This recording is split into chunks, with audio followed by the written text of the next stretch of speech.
Ya, kalimat gagal produk ini jangan dialamatkan ke anak atau ke bayi yang baru lahir, karena yang salah nanti Allah, ya kan? Karena yang memproduk dia siapa? Allah. Nah, jadi masalahnya bukan di produksinya, bukan, tapi pasca produk. Nah, setelah produksi, ya, yaitu saat dibebankan tugas untuk mendidik, ya kan? Ku anfusakum wa ahlikum nara. Nah, itu sudah bukan urusan Allah lagi, urusan manusia. Karena Allah sudah memerintahkan manusia, ku anfusakum, jaga diri kalian, wa ahlikum, dan keluarga kalian, nah, termasuk anak-anak kita itu. Dijaga dari apa? Dari api neraka. Disuruh kita menjaga mereka. Nah, ini kan pasca kelahiran. Nah, di sini sisi kesalahan kita sebagai manusia, bahwa menjaga anak kita supaya tidak masuk api neraka itu caranya gimana? Ya kasih payung lah, payung anti api. Kasih jas lah, jas api, ya atau tidak? Ya, benar, bisa. Hah? Bisa atau tidak? Tidak bisa lah. Tidak bisa dimasukin ke kuburan, hancur lah. Habis itu mau dibawa gimana? Jadi itu bukan jalan keluar. Jalan keluarnya bahwa anak itu saat mati bawa apa? Bawa apa yang dibawa? Amanah. Berarti yang akan dipertanggungjawabkan oleh anak itu dan kemudian bisa masuk surga, selamat dari neraka, adalah amal saleh, ya kan? Yang menyebabkan seseorang pada saat akhir hayatnya mendapatkan husnul khatimah. Ini tugas kita. Jadi bukan gagal produk, tapi gagal pendidikan. Gagal pendidikan. Saya contohkan kasus. Ini kasus diceritakan ada seorang perompak. Pada saat dia akan dihukum mati oleh hakim, oleh qadhi, dia ditanya, apa yang di permintaan terakhir yang kau minta sebelum kami hukum mati engkau? Aku ingin berjumpa dengan ibuku. Maka dipanggillah ibunya. Setelah ibunya datang, katanya, ibu, julurkan lidahnya. Si ibu pun menjulurkan lidahnya. Kemudian didekati oleh si perompak ini, digigitlah lidah ibunya sampai putus. Digigitnya lidah ibunya sampai putus. Maka ditolonglah ibunya, kemudian ditanya, apa yang kau lakukan? Katanya, yang membuat aku ini jadi perompak lidah itu. Iya atau tidak? Tertangkap atau belum pelajarannya? Itu masalahnya. Jadi ibu sebagai seorang pengasuh membentuk anak yang akibatnya ini loh. Ustaz, mana ada seorang ibu mendidik anaknya jadi perompak? Nah, dari kecil pelajarannya kancil yang cerdik.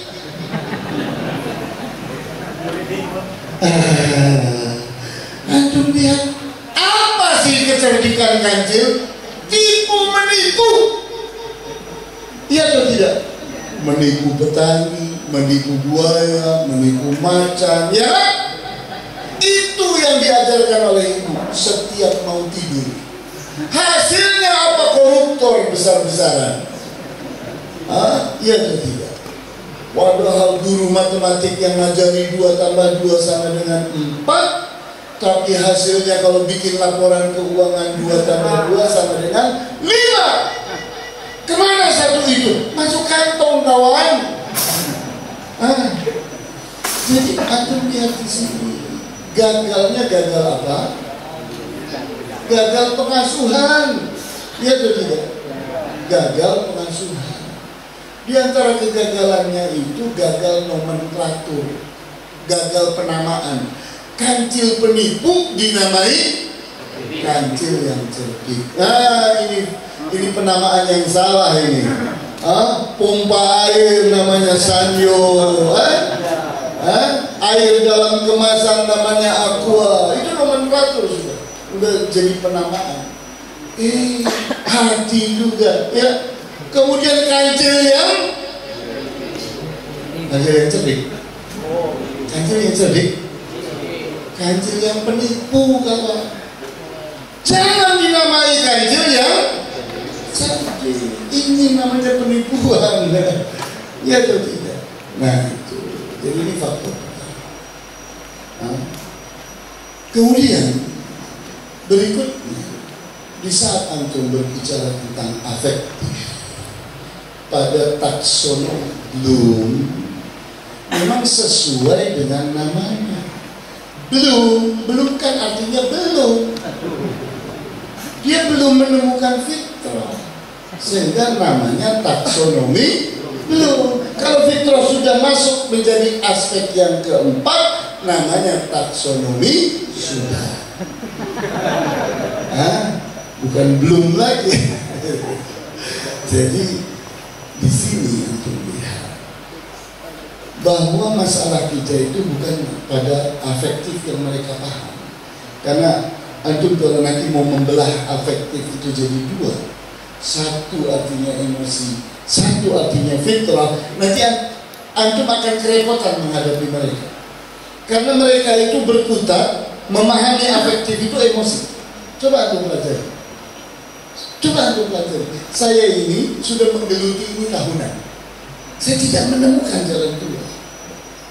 Saya tidak bisa memahami taksonomi Bloom itu sudah selesai. Belum selesai. Namanya juga belum kok. Maka saya lihat ini faktor bahwa fitrah itu adalah aspek yang keempat dalam pendidikan. Dan antum jangan ragu. Karena Allah tidak mungkin salah. Rasulullah tidak mungkin salah. Dan kita belajar dari Al-Quran dan Al-Hadis. Kemudian berikutnya terkait dengan rumah dan sekolah. Rumah dan sekolah. Kita punya problem besar, di mana sekolah itu hanya bisa bikin kurikulum untuk sekolah, tidak membuatkan kurikulum untuk rumah. Padahal kerjasama antara rumah dengan sekolah itu hukumnya mutlak. Kegagalan itu bisa jadi terjadinya bukan karena sekolah, tapi karena rumah. Sehingga antum tadi bicara soal memberi HP, memberi makanan-makanan yang berlebihan dan sebagainya. Itu semua adalah orang tua yang tidak berposisi sebagai pengasuh. Maka kita punya kewajiban mengundang mereka sebulan sekali ke pesantren untuk kita latih menjadi pengasuh. Kita beri kurikulumnya. Kurikulumnya jangan rumit-rumit, virtual saja, visual saja. Jangan ada teori ini, ada konsep ini, pusing nanti orang tua nggak sanggup. Tulisannya kecil-kecil lagi. Itu salah. Kurikulum untuk orang tua itu bersifat menggunakan hal-hal yang sederhana, bisa dibaca oleh mereka dengan mudah, dan mereka jadi mengerti bagaimana memperlakukan anaknya supaya kerjasama itu terjadi antara rumah dan sekolah. Anjur tahu faktor pengasuhan sekolah hanya 40%. Faktor pengasuhan orang tua 40%. Faktor pengasuhan anak terhadap dirinya 20%. Baru terjadi segitiga sempurna 100%. Sehingga kalau antum itu ingin berhasil, maka fungsi anak mengasuh dirinya harus hidup, fungsi rumah mengasuh anak harus hidup, dan fungsi sekolah mengasuh anak harus hidup. Kalau anak itu sedang berada di rumah, maka faktornya jadi 60%. Waktu anak itu ada di sekolah, faktornya 60%. Kenapa? Karena 20 ditambah 40. Begitu. Nanti kalau orang tua ikut membantu, maka 40%-nya jadi terlibat ke sana. Pada saat anak ada di rumah, sekolah membantu yang 40%-nya, maka jadi 100%. Bisa ditangkap? Bisa. Hah? Begitu. Konsep ini antum tangkap, kemudian antum implementasikan, selesai masalah. Ini slide membahas tentang ungkapan dari Syekhul Islam Ibnu Taimiyah, tentunya dari buku beliau Majmu' Fatawa. Saat ini aku tidak kesulitan untuk mencari yani nas bukunya itu di mana. Cukup antum memfoto ini, kemudian antum mengetik sebahagiannya di Google, maka akan keluar nas aslinya. Nah, antum perhatikan di sini. Syekhul Islam Ibnu Taimiyah membuat perumpamaan bicara tentang fitrah supaya kita tidak salah paham tentang fitrah itu apa. Syekhul Islam Ibnu Taimiyah rahimahullah beliau berkata, "Wa mathalul fitrati ma'al haqqi mithlu baw'il 'aini ma'asyams." Permisalan tentang fitrah bersamaan dengan al-haq, kebenaran. Mithlu baw'il 'ain, seperti baw'ul 'ain. Baw'ul 'ain apa tadi? Retina mata. Ma'asyams, bersamaan dengan matahari. Wa kullu dhi 'ainin law turika bi ghairi hijabin la ra'a asy-syamsa. Kalaulah mata itu dibiarkan jangan ditutupi, dia akan mampu melihat matahari, ya kan? Kalau mata ini dilepas, ada matahari, dia akan mampu melihat matahari. Wal i'tiqadatul batilatul 'aridatu min tahawudin wa tanassurin wa tamajjusin mithlu hijabin yahulu bainal basari wa ru'yatish syams. Dan adanya akidah-akidah yang batil yang datang berikutnya terhadap mata dan terhadap kebenaran, itu contohnya adalah yakni gaya Yahudi dalam memahami agama, gaya Nasrani dalam memahami agama, gaya Majusi dalam memahami agama.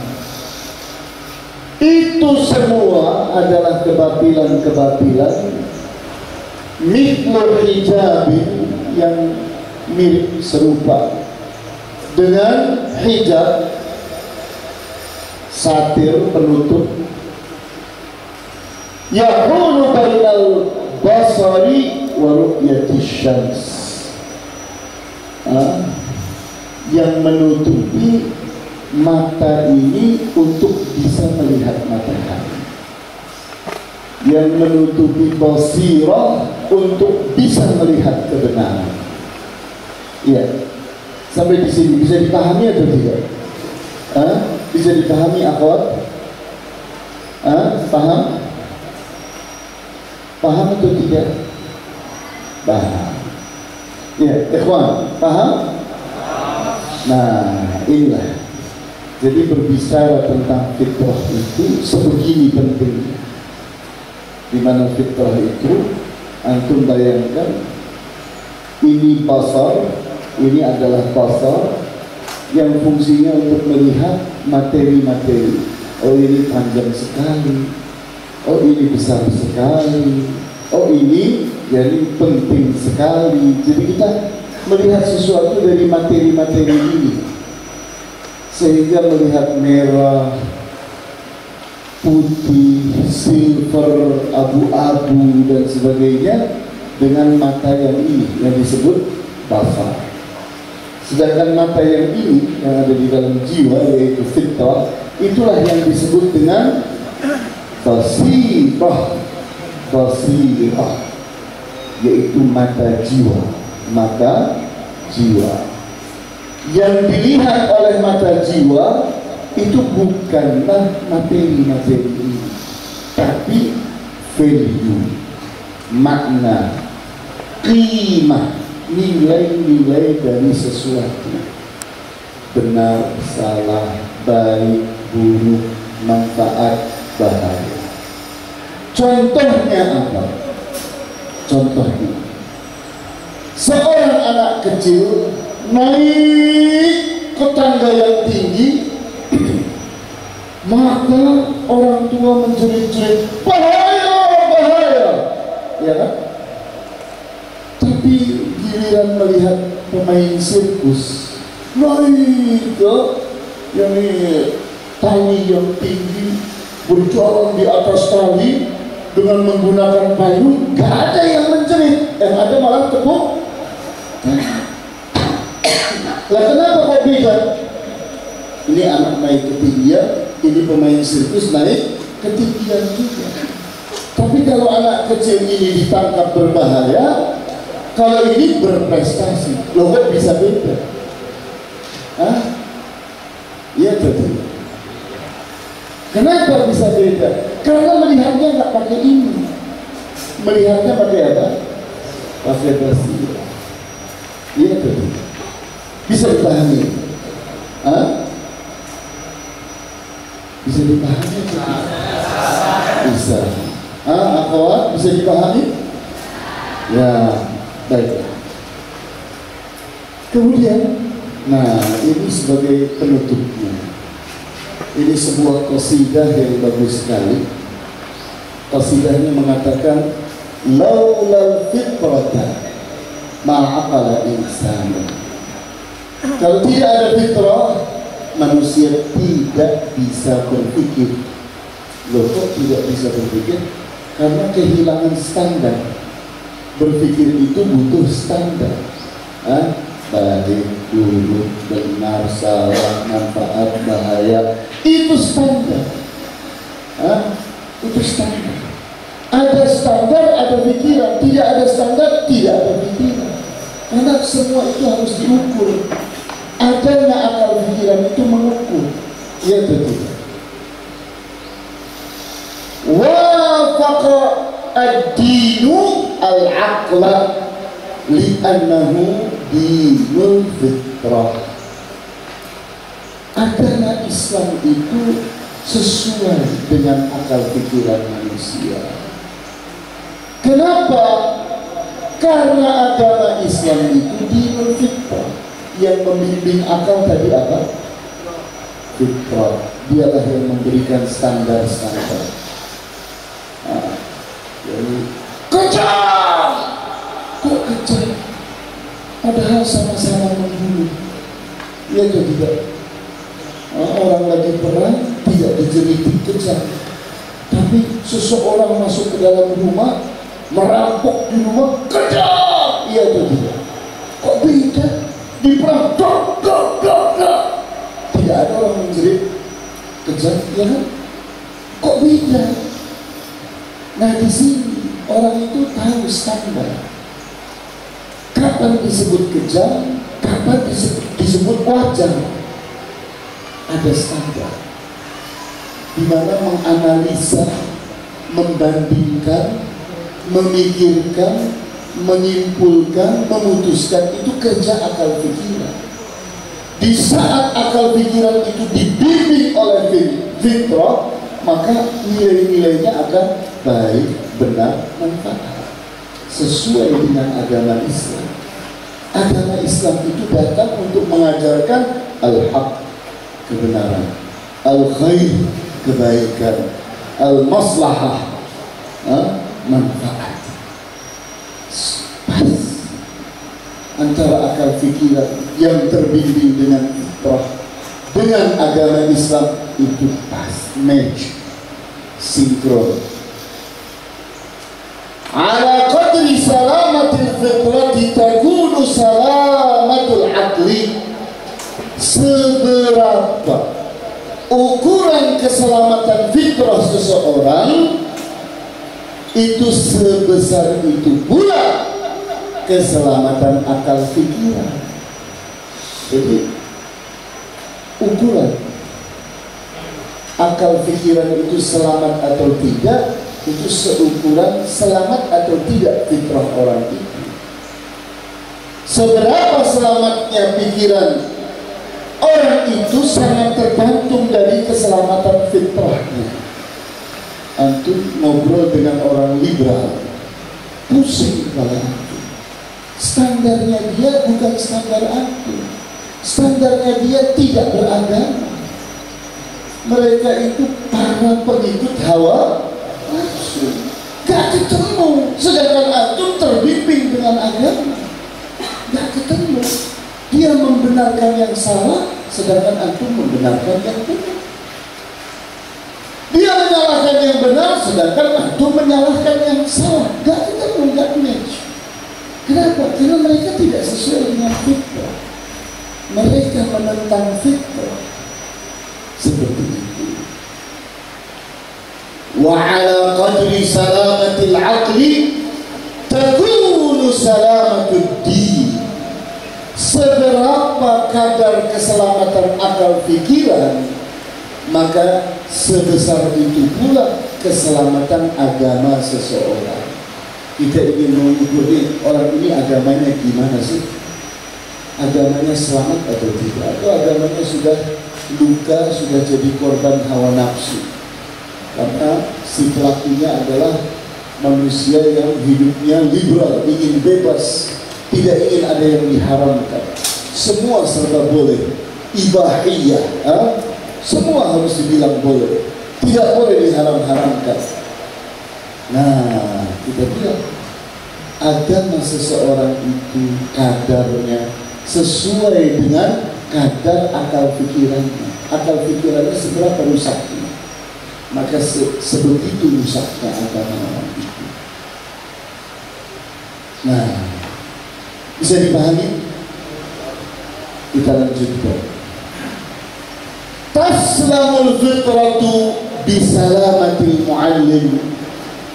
Fitrah itu akan selamat kalau gurunya selamat. Antum belajarnya dari siapa? Kalau guru antum ini manusia liberal, hasilnya agama liberal itu. Iya, liberal kuadrat. Al-ilmu yuzlim fitrata wal jahlu yuqmisuha. Adanya ilmu itu menjernihkan fitrah, sedangkan adanya kebodohan itu menggelapkan fitrah, membuat fitrah itu jadi tidak mampu melihat. Semakin bodoh seseorang, semakin tumpul fitrah. Karena fitrah itu butuh ilmu. Rasa haus fitrah kepada ilmu itu luar biasa sekali. Nah, karena mengurangi dengan naluri seperti saya ungkap tadi pagi, bahwa naluri itu mengarahkan orang kepada bertahan hidup, beradaptasi. Sedangkan nurani itu membuat orang haus ilmu, haus wahyu, haus kebenaran, dan seterusnya. Salamatul fitrati tuthmiru sa'adata. Keselamatan fitrah itu akan membuahkan kebahagiaan. Di saat fitrah seseorang itu jernih, itu antum akan hidup tenang. Oke, antum bayangkan di saat antum ingin memahami ayat ya ayyatuhan nafsul mutmainnah irji'i ila rabbiki radiyatan mardiyah fadkhuli fi ibadi wadkhuli jannati. An-nafsul mutmainnah. Kapan terbentuk, kapan terjadi? Antum bayangkan. Antum bisa memegang dada antum. Antum berbuat baik, tenang. Antum berbuat benar, tenang. Antum berbuat sesuatu yang bermanfaat, tenang. Sehingga kalau hidup antum sehari-hari dipenuhi dengan kebaikan, dipenuhi dengan kebenaran, dipenuhi dengan hal-hal yang bermanfaat, tenang hidup antum. Tapi sebaliknya, kalau seseorang sehari-hari berbuat buruk, berbuat jahat, berbuat hal-hal yang salah, berbuat hal-hal yang berbahaya, berbuat hal-hal yang mengganggu orang, apa yang terjadi? Gelisah, sulit tidur, minum pil dulu baru tidur. Tidur pun pakai sepatu, ya, gak sempat melepas sepatu karena keluarganya pun tahu, kasihan ayah, ayah sulit tidur. Jadi walaupun pakai sepatu berdiam. Kenapa? Selagi dia bisa dapat tidur, biarkan. Biarkan hidupnya gelisah, tidak dapat kebahagiaan. Kenapa? Fitrahnya hancur, dipenuhi dengan keburukan, dengan kesalahan, dengan hal-hal yang berbahaya. Orang bilang vivere pericoloso. Vivere pericoloso. Apa sih artinya vivere pericoloso?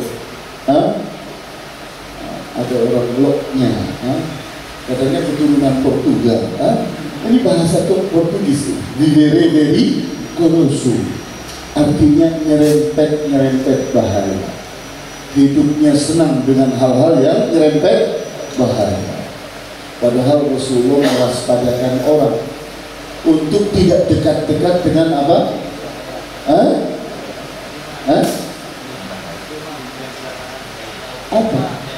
Apa?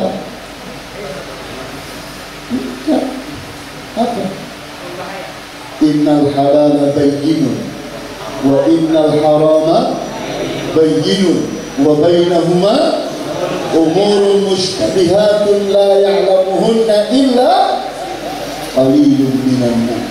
Terus, nah, faman ittaqa syubuhati faqad istabra'a li dinihi wa 'irdihi. Terus, wa ma waqa'a fil haram wa ma waqa'a fi syubuhati faqad waqa'a fil haram. Karra'i yar'a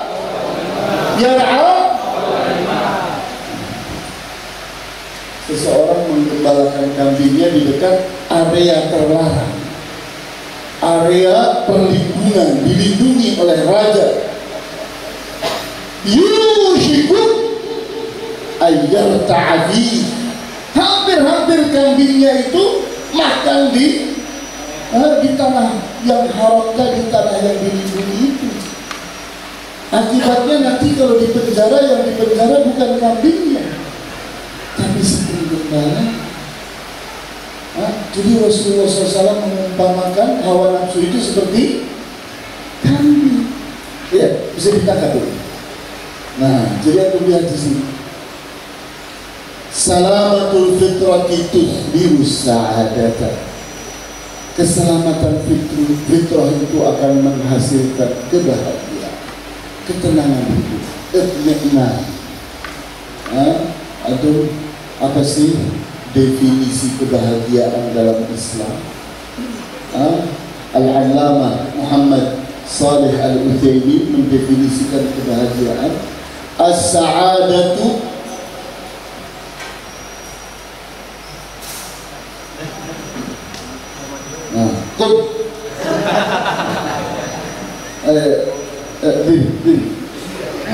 nikmati berdiri.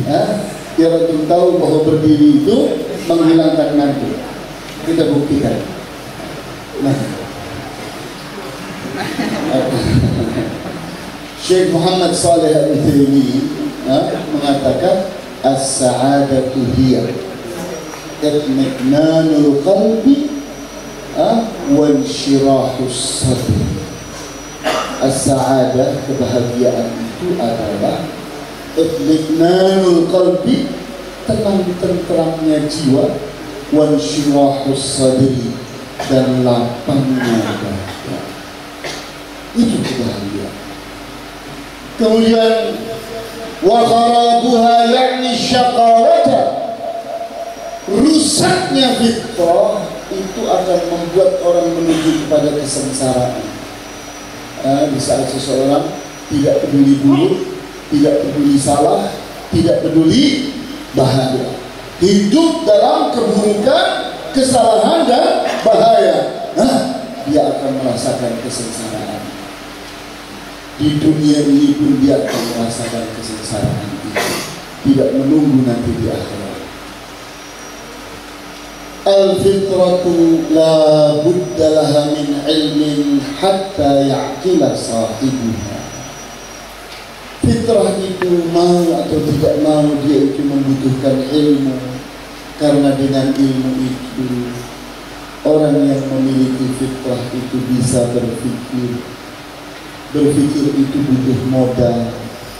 Modalnya, bahannya adalah ilmu. Dengan ilmu akan terbantu, ya kan? Ilmunya sedikit, kemampuan berpikirnya sedikit. Ilmunya banyak, kemampuan berpikirnya banyak.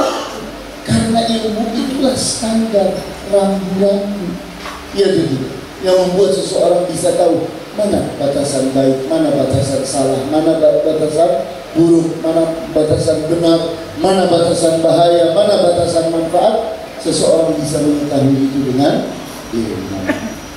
Ya, paham ya? Bisa dipahami? Ya. Nah, saya ingin tanya sekarang, mengapa harus dimulai dari fitrah? Di saat antum ingin merubah orang, ini anak nakal, antum ingin berubah jadi anak saleh, maka jawabnya harus mulai dari fitrah.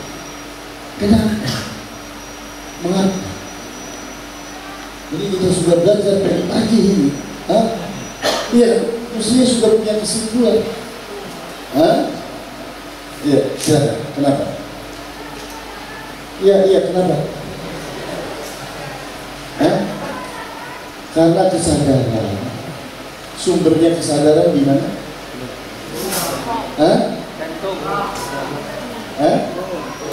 Jiwa. Ini masih khilaf sih. Di mana pusat kesadaran itu? Di dalam fitrah. Ya, pusatnya kesadaran itu di dalam fitrah. Kesadaran itu yang menyebabkan seseorang punya kepedulian. Kesadaran itu yang menyebabkan orang itu punya sikap tanggap. Kesadaran itu pula yang menyebabkan orang jadi dewasa. Semakin sadar seseorang, semakin dewasa. Karena kedewasaan itu adalah matangnya kesadaran.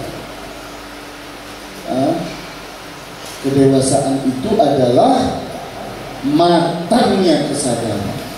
Kenapa sih orang ini kok bodoh amat? Gak ada yang gaji, gak ada yang apa. Ternyata menunggui rel kereta, takut ada orang yang menyeberang dan berbahaya.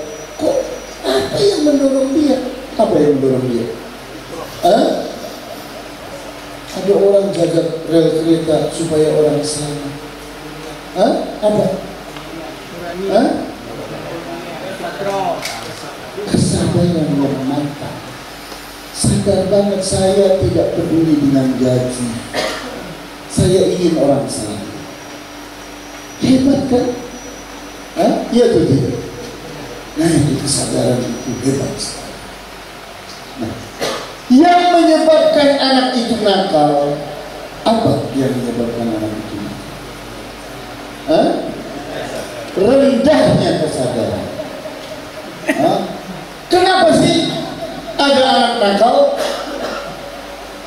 Antum lihat definisi anak nakal. Anak nakal itu adalah anak yang gila perhatian. Anak nakal itu siapa? Anak yang gila perhatian. Sehingga dia membuat-buat ulah untuk dapat perhatian. Di saat kita bisa memindahkan dia perhatiannya kepada hal-hal yang positif, maka dibangun kesadaran supaya dia jangan berbuat yang aneh-aneh untuk mencari perhatian. Buat hal-hal yang positif, kamu bantu orang, kamu peduli orang, kamu tanggap kepada orang. Orang juga perhatian kepada kamu, iya kan? Kita pindahkan. Kita pindahkan, dia ini orang gila perhatian, maka kita pindahkan gila perhatiannya kepada hal yang positif. Kita obati dengan cara begitu. Iya atau tidak? Bisa atau tidak? Bisa. Atau tidak percaya? Praktekkan. Praktekkan.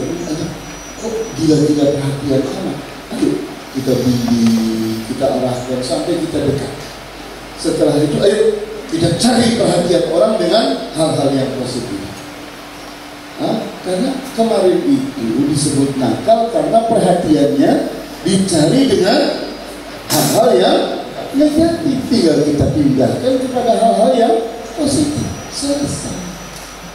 Iya betul. Semudah membalik tangan. Ya, ya enggak? Kok ketawa sih? Prosesnya. Jadi antum itu kalau feeling antum kuat, cepat. Tapi kalau feeling antum lemah, lama.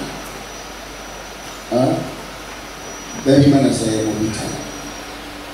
Saya ingin tanya kepada antum, apa bedanya antara iman dengan sugesti? Di sini ada sugesti nggak? Nah, sugesti itu perempuan. Ya, iman itu lelaki. Ya, ada sugesti di sini. Apa bedanya antara iman dengan sugesti?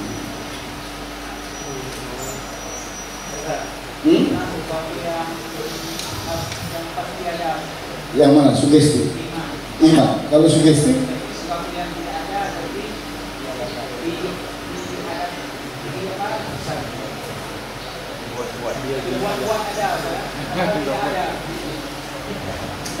Ya, ya, silakan. Apa sih bedanya antara iman dengan sugesti?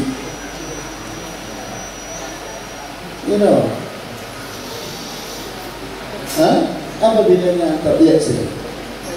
Iman itu dibangun di atas ilmu dan keyakinan. Sugesti dibangun dari praduga dan ketidakpastian. Oh begitu.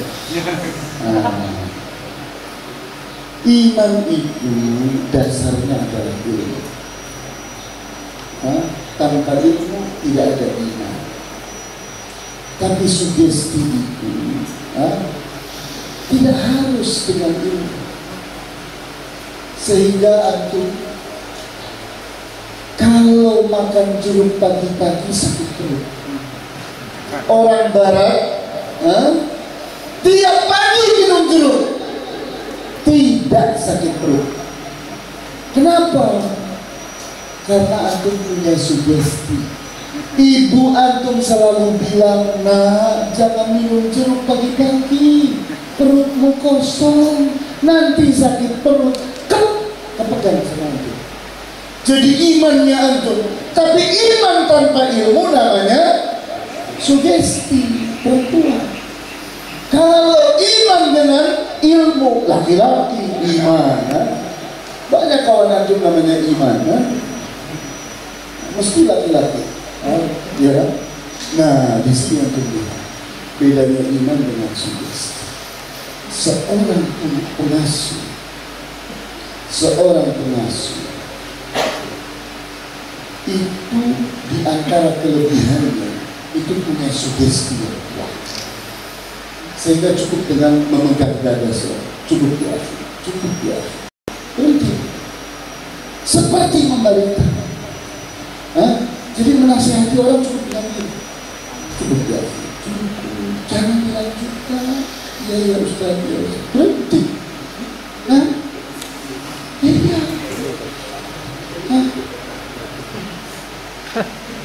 Kenapa begitu? Antum lihat pada saat Umar bin Khattab datang ke rumah Arqam bin Abil Arqam dengan gagal pedang, dia menggedor rumah. Keluarlah sahabat untuk melihatnya. Lihat keluar. Maka datanglah kepada Hamzah. Kata Hamzah, ya Rasulullah, kalau dia datang untuk kebaikan, kita hormati. Kalau dia datang untuk keburukan, maka aku akan bunuh dia dengan pedang. Baik, teruslah buka ini. Masuk. Umar bin Khattab dipegang dadanya oleh Rasulullah SAW. Kata ya Umar, kata, nah, asyhadu an la ilaha illallah wa asyhadu anna selesai. Iya. Ada strum di sini. Ada strum di sini. Strumnya namanya sugesti. Laki atau perempuan? Perempuan. Sepakat? Iya, ada motor laki, motor perempuan, ya? Iya kan? Iya nggak? Motor laki ada motor perempuan, ya? Tapi keyakinan juga ada dua. Ada keyakinan yang namanya sugesti, ada keyakinan yang namanya iman. Bedanya apa? Iman itu ada dasarnya, yaitu ilmu, sedangkan sugesti itu tidak ada dasar. Nah, kenapa orang bisa memberikan sugesti kepada orang? Karena dipercaya. Orang itu kalau bisa dipercaya oleh orang, sugestinya kuat. Iya atau tidak? Maka disinilah lahirnya orang-orang yang karismatik. Iya atau tidak? Kalau ngomong 1000 orang disetrum oleh dia sendirian, semua nurut semuanya. Iya atau tidak? Sugestinya kuat. Iya atau tidak? Disebut orang yang karismatik. Udah ketangkap? Sudah ketangkap atau belum? Akhwat, sudah ketangkap? Ya. Jadi sederhana kan, semudah membalik. Bukan khayalan, memang benar. Kalau antum itu sangat dipercaya orang, ya cukup. Seperti ibu, nah jadi dokter kamu, nak. Tiap hari ngomong kayak gitu, nah jadi dokter kamu, nak. Ibu akan bangga kalau kamu jadi dokter. Benar jadi dokter. Itu apa namanya? Sugesti. Nah, seorang pengasuh itu hebat di situ, mampu menyihir orang. Ini seringkali disebut dengan apa? Apa namanya? Hipnoterapi. Hipnoterapi. Jadi menghipnotis orang karena sudah berhasil membuat orang percaya. Jadi buat dulu orang percaya, kita bikin atraksi-atraksi, orang percaya kepada kita, habis itu kita hipno mereka. Jadi orang disuruh apa aja mau. Ya, kenapa? Telah terhipnotis. Ya, bisa dipahami. Jadi ini sesuatu yang biasa-biasa saja. Tidak ada unsur yang haram, sihir, tidak perlu. Yang kita hadapi itu manusia. Kita harus kenal dalamannya manusia. Ini dong dalaman ini, jiwa kan di dalam. Penuh dengan kesalahpahaman.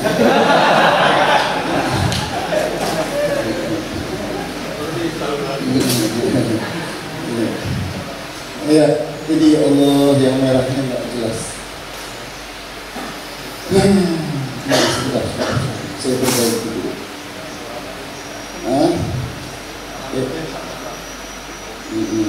Saya rubah warnanya sebentar.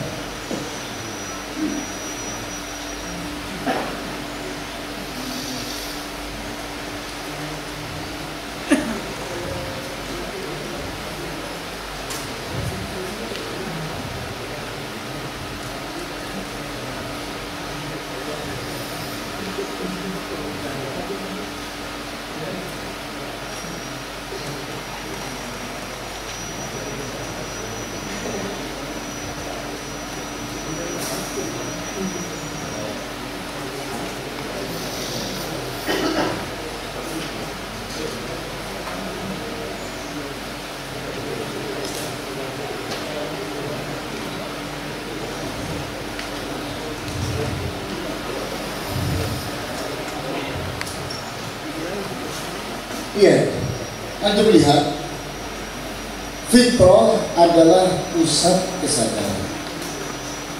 Yang kedua, jika fitrah berposisi pengawal dan pengarah akal pikiran, sementara hawa nafsu itu juga kita lihat di saat yang fitrah itu mampu mengawal akal pikiran dan hawa nafsu, maka manusia itu sama.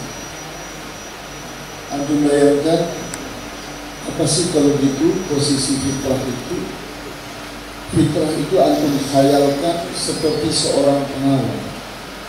Ini yang dikawal ada dua orang, yang satu namanya akal pikiran, yang satu lagi namanya hawa nafsu. Dua-duanya dikawal, ayo ke kanan, ayo ke kiri, diarahkan kepada yang baik-baik, arahkan kepada yang benar-benar, diarahkan kepada yang manfaat-manfaat. Selamat, ya tidak. Begitu teorinya seperti itu. Sehingga di saat aku ditanya kenapa harus dimulai dari fitrah, ini jawabnya. Karena fitrah itu adalah pusat kesadaran. Yang kedua, karena fitrah itu kalau berposisi menjadi pengawal untuk akal pikiran dan hawa nafsu, maka selamatlah akal pikiran dan selamatlah hawa nafsu. Ya, bisa dipahami? Nah, fitrah adalah pemicu perubahan. Jadi di saat kita memulainya dari fitrah, fitrah itulah starting point. Jadi kalau kita ingin merubah seseorang, mulailah perubahan itu dari fitrahnya. Di mana fitrahlah yang selalu menyadari tujuan hidup di dunia. Antum bayangkan fitrah itu seperti kompas. Kompas itu pasti selalu mengarahkan orang ke utara, iya atau tidak? Begitu aku mengaktifkan kompas, langsung dia bekerja menuju ke utara, iya atau tidak? Antum putar ke sini, tetap dia akan menuju ke utara. Ada kepastian tujuan. Nah, fitrah pun sama. Dia akan mengarahkan orang selalu ke Allah, selalu kepada kebenaran, selalu kepada kebaikan, selalu kepada manfaat, tidak mau dibelokkan ke yang lain-lain. Atau putar-putar dia akan kembali ke sana terus. Fitrahlah yang kedua itu, fitrahlah yang selalu menyadarkan akan baik buruk, benar salah, manfaat bahaya, dan itu cukup dengan menggetarkan jiwa dan menenangkan jiwa. Cuma itu saja kerjanya fitrah. Berbuat baik tenang, berbuat buruk gelisah. Berbuat sesuatu yang benar tenang, berbuat yang salah gelisah. Berbuat sesuatu yang bermanfaat tenang, berbuat sesuatu yang berbahaya gelisah. Itu kerja fitrah. Jadi sinyal-sinyal fitrah itu seperti itu artinya. Sehingga orang pun menangkap detektor. Ini mereka membuat detektor namanya lie detektor. Biasanya orang kepolisian itu yang punya, diletakkan di sini, seseorang ditanya, Kalau lagi bohong, dicakturkan tidak bisa dibohongi. Tapi kalau itu lagi benar, tenang. Karena mulut bisa bohong, tapi jiwa tidak bisa bohong.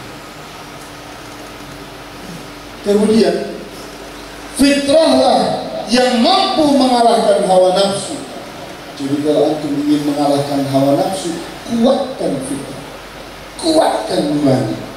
Karena nanti yang akan mengalahkan fitrah, yang akan mengalahkan hawa nafsu adalah fitrah. Jadi di saat antum itu menghadapi anak nakal, antum ingin sembuhkan kenakalannya, maka apa yang harus antum lakukan? Yang antum harus lakukan adalah returning awareness. Returning artinya menghidupkan kembali. Awareness, kesadaran, mengembalikan lagi kesadaran supaya sadarlah. Karena yang bikin dia nakal itu adalah hilangnya kesadaran. Sadarlah. Sadarlah. Susah atau mudah menyadarkan orang? Kenapa kok susah? Hah? Sulit.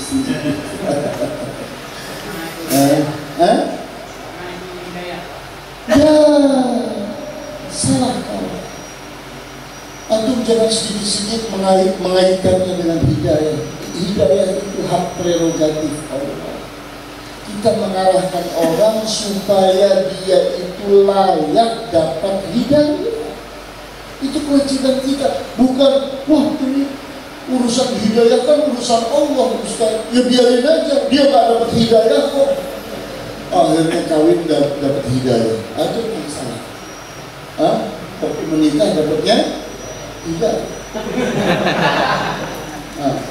Jadi antum lihat di sini.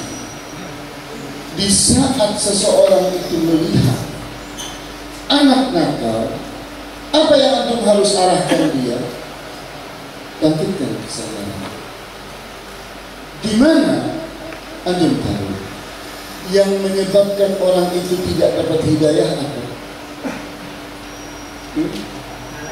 Bohong. Mana ada anak nakal yang bukan pembohong? Ya. Yang kedua, sombong. Mana ada anak nakal yang tidak sombong? Ada. Sehingga di saat kita ingin menyadarkan dia, kembalikan dia menjadi orang yang jujur. Kembalikan dia menjadi orang yang tawadu. Tidak ada yang layak dibanggakan oleh manusia di dunia ini. Tidak ada sesuatu yang layak untuk disombongkan di dunia ini. Ya atau tidak? Nah, kita sadar. Kita buat kembali dia menjadi orang yang jujur, orang yang tidak sombong, orang yang tawadu. Ustaz, memangnya ada dalilnya ngomong kayak gitu? Ya ada tuh. Alaikum bis-sidqi, fa inna sidqa yahdi ilal birri, wa innal birra yahdi ilal jannah, wa iyyakum wal kadhiba, fa innal kadhiba yahdi ilal fujur, wa innal fujura yahdi ilal nar. Selesai. Ya kan? Orang kalau mau dapat hidayah itu caranya, jadi orang jujur. Sementara orang sombong tidak mungkin dapat hidayah. Dalilnya apa? La yadkhulul jannata man kana fi qalbihi mithqalu dzarratin min kibr. Tidak akan masuk surga orang yang di dalam jiwanya ada sebiji debu kesombongan. Tidak ada anak nakal, tidak ada orang jahat kecuali punya dua penyakit ini. Penyakit apa tadi? Bohong dan sombong. Apa sih bedanya nakal sama jahat? Bedanya cuma pelakunya aja. Kalau pelakunya anak kecil namanya nakal, kalau pelakunya orang besar jahat. Bedanya cuma di situ. Cuma pelakunya. Sehingga pemicunya sama. Pemicunya yaitu bohong dan sombong. Sadar. Bisa tuh? Bisa atau tidak? Oh, mantap. Insya Allah. Saya itu di zaman saya diuntungkan dengan aturan yang belum ketat seperti sekarang. Ya, kalau sekarang memukul anak itu nggak boleh. Saya itu jadi mudir di Tengaran 10 tahun, dari tahun 90 sampai 2000. Saya diuntungkan oleh zaman itu, di mana saya itu punya rotan dan rotannya terkenal, panjangnya kurang lebih semeter 20, yang punya pramuka ya. Saya taruh di tembok. Saya sebagai mudir tidak mengenali anak santri kecuali 2 saja, yang baiknya luar biasa sama yang nakalnya luar biasa. Nah, kenalnya cuma 2. Yang tengah-tengah nggak kenal saya. Ratusan saya nggak sanggup ngapalin. Jadi yang saya kenal itu yang super nakalnya atau super baiknya. Itu kalau guru-guru sudah kewalahan, udah naik ke tingkat terakhir, mudir. Itu dia. Resepnya apa? Ya itu yang saya bilang tadi. Sadarkan dia untuk tidak bohong dan tidak sombong. Saya ajak bicara. Kemudian saya ajak untuk mengakui kesalahan. Ngaku. Terkena sugesti saya, kena sihir saya. Ngaku. Apa kesalahannya? Ini suatu rotannya kasihkan ke Ustaz Tahir, belum tentu bikin apa-apa seperti tongkatnya Nabi Musa. Antum yang pegang yang nggak mempan lah. Nah, jadi antum lihat di sini, kita mampu mensugesti anak. Dia percaya banget sama saya. Coba sebutkan apa kesalahan kamu. Ya Ustaz, saya gini, saya gini. Terus apa hukumannya? Itu Ustaz. Nunjuk ke rotan yang ada di tembok itu. Tinggal suruh gini, saya hantam paling kuatnya tubuh manusia. Apa paling kuatnya tubuh manusia? Telapak kaki. Memang niat saya bukan mau menghancurkan dia. Saya bilang sama dia, saya ini cinta sama dia. Saya ingin menghentikan kenakalan kamu. Nah, itu aja. Habis juga. Suruh merasakan berhari-hari. Antum tahu manfaatnya gundul? Gundul itu bermanfaat. Apa manfaat?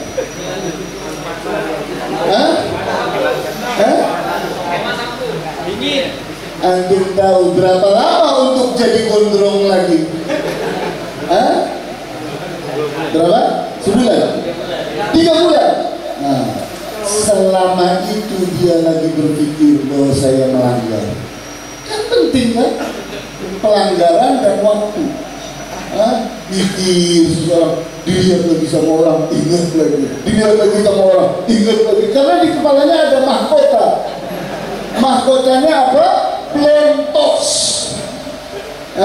Iya. Lontos bahasa Jawa. Artinya apa? Polos. Ya kan? Oke. Kemudian fitrahlah yang mampu membimbing akal pikiran.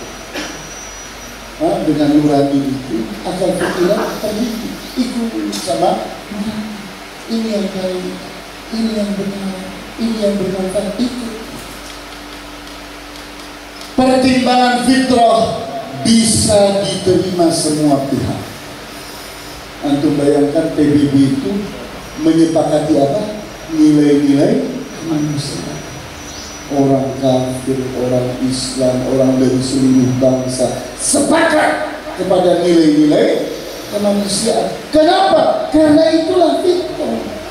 Fitrahlah yang mempersatukan manusia semuanya. Iya begitu. Iman ada pada orang, ada pada tidak ada pada orang lain, tapi fitrah ada pada semua. Iya begitu. Sampai di sini terjawab atau belum? Kok belum? Apa? Apa? Siapa? Apa? Apa yang belum?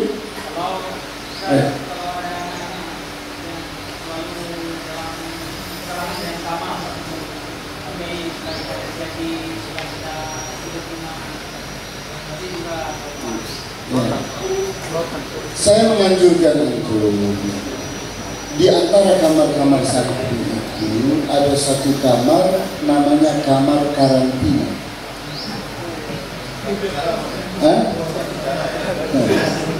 Kamar karantina artinya di saat musyrif itu tidak mampu menyelesaikan masalah seorang santri tertentu, maka levelnya naik ke kamar karantina.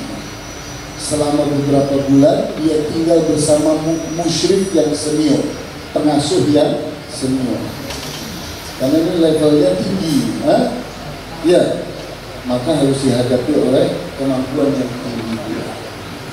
Begitu cara. Karena yang namanya anak nakal itu tukang bohong. Musyrif gampang dibohongi. Tapi kalau pengasuh senior sudah paham betul, belum ngomong aja sudah paham. Ini mau bohong ini orang. Dari mana? Matanya kelihatan dia mau bohong. Antum kalau sudah berpengalaman jadi pengasuh, antum melihat mata orang, itu sudah paham. Ini maunya apa ya? Mata itu tidak suka bohong. Mata itu tidak suka bohong. Tapi kecepatannya dahsyat. Nah, di sini kita harus bisa memotret mata dengan cepat. Ini mau bohong. Ini anak ini niatnya jelek. Ini anak akan bohongi saya. Ketahuan dari mata. Nah, itu harus pengasuh yang senior. Musyrif yang baru-baru itu belum mampu membaca bahasa-bahasa biologisnya anak. Ya betul. Betul. Ya. Inilah 5 target kompetensi pendidikan. Di saat kita ingin merubah anak dari nakal menjadi soleh, ini langkahnya ada 5. Target kompetensinya ada 5. Iya. Yang pertama apa? Paham. Yang kedua, yakin. Yang ketiga, sadar. Yang keempat, sikap dan perbuatan. Yang kelima, perubahan. Jadi di saat kita ingin berubah, ini 5 tahap. Dimulai dengan paham. Paham itu adanya di otak. Paham itu adanya di otak. Kemudian kita yakinkan. Yakin itu adanya di dalam jiwa. Kemudian kita sadarkan. Sadar itu adanya di dalam nurani. Kemudian kita bangkitkan dia untuk bersikap. Kita motivasi untuk memiliki sikap dan perbuatan. Apa sih bedanya sikap dan perbuatan? Dua-duanya perbuatan. Sikap itu adalah perbuatan. Perbuatan adalah perbuatan. Bedanya kalau sikap itu perbuatan jiwa, sementara perbuatan itu perbuatan fisik, kelihatan oleh kita. Nah, kemudian yang kelima, perubahan. Kapan terjadinya perubahan? Di saat anak telah memiliki kebiasaan baru yang positif, meninggalkan kebiasaan lama yang negatif. Itulah perubahan. Jadi saya ulang lagi, paham. Paham adanya di mana? Otak. Kemudian yang kedua apa? Yakin. Yakin adanya di mana? Jiwa. Kemudian sadar. Sadar adanya di mana? Di nurani. Kemudian sikap dan perbuatan. Adanya di mana? Di perbuatan, di fisik dan di jiwa. Nah, kemudian kita bentuk kebiasaan baru. Pembiasaan. Maka kebiasaan baru menggantikan kebiasaan lama, namanya perubahan. Ya, implementatif atau tidak? Ya, jadi bisa dilaksanakan ini? Insyaallah. Nanti kita buktikan, ada praktek. Ada praktek. Ya. Silakan. Ada sesuatu? Loh, kok habis? Baik, saya akan masuk kepada praktek penanaman. Tolong ini dihafalkan ya. Saya mau buktikan hafalkan.